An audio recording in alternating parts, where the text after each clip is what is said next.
Welcome back, ladies and gentlemen, to Canadian Football Central CFL content for the fans, by the fans. And we got a video that Rider fans have been waiting a while for. AJ Ouellette re-signs with Saskatchewan. This happened just a couple days ago, and he will sign a one-year contract extension with Saskatchewan to stick around. It's funny, it took a while for this to happen. It got to the point where I was like, is he actually going to hit the open market? You know what I mean?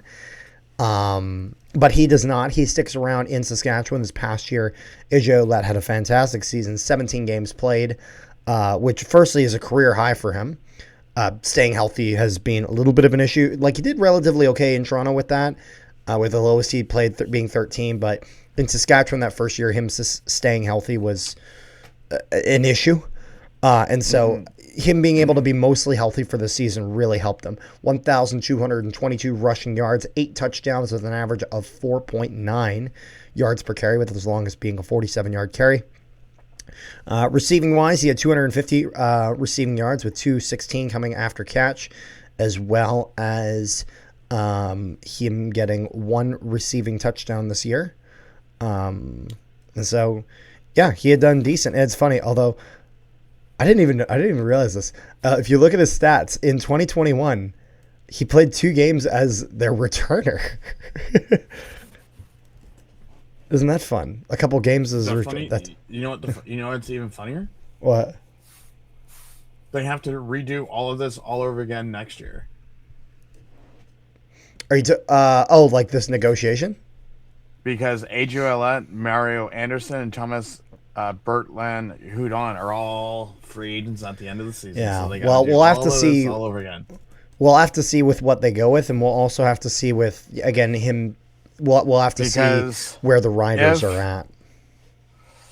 Because if you think about it, now I'm just thinking this as a running back perspective.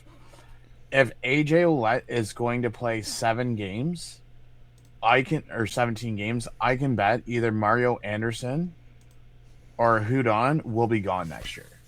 Oh yeah, they're not going to do 3 years behind AJ Ouellette. Well, and I think that's got to be the big goal. Again, when he stays healthy, he does really well. It's just that had been a little bit of a concern from his first year in Saskatchewan, but he stays healthy this year and did fantastic for them.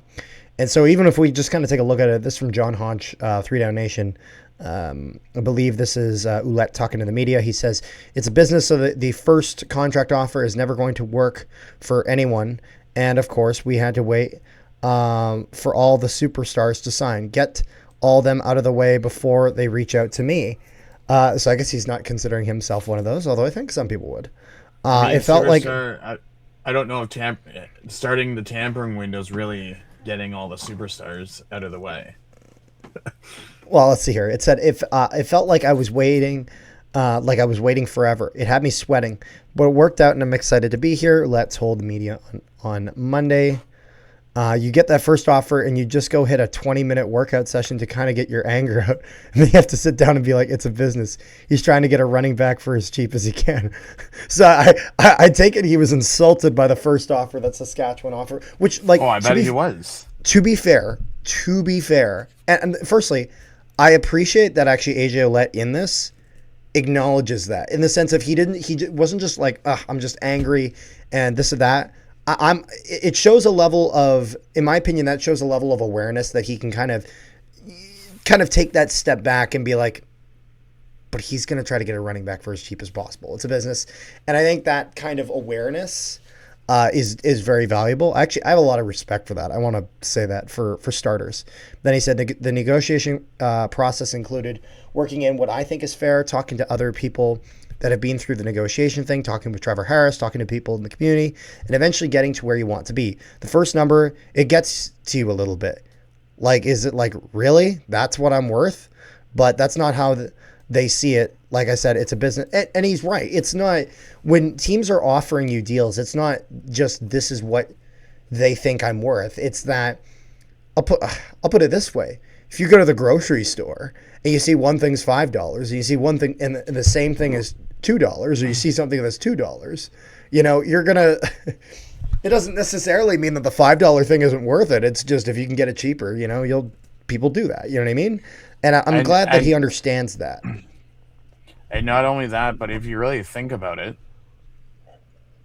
he had all of the benefits on his side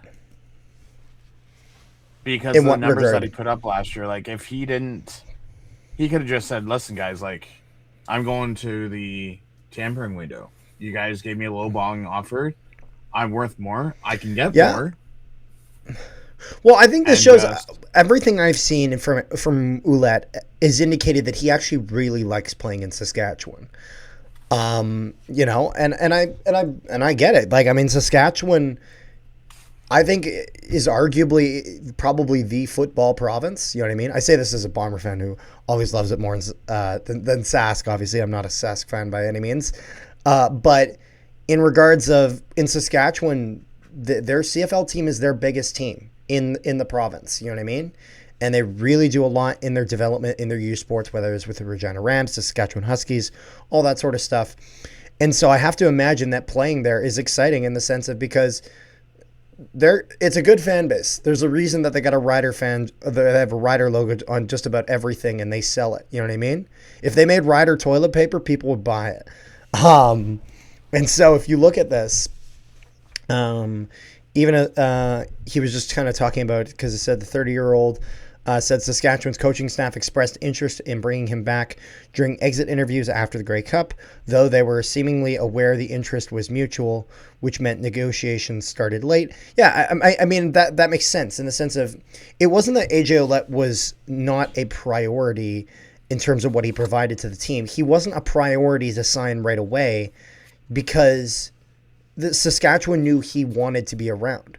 So necessarily, you might want to sign some of the guys that were a little unsure, because if you sign Ouellette and it takes a big piece of the pie, and now you get to the guys, and the guys you're getting to are guys that are not interested in sticking around, then it's going to be even harder to keep them in. And so the way that Saskatchewan dealt with this it makes a lot of sense. Team extended over 20 pending free agents before Ouellette's deal got done, including Trevor Harris, Samuel MLS, Kejon Johnson, Keon Schaefer-Baker, Mike Rose, Jamarcus Hardrick, and Zavon Campbell.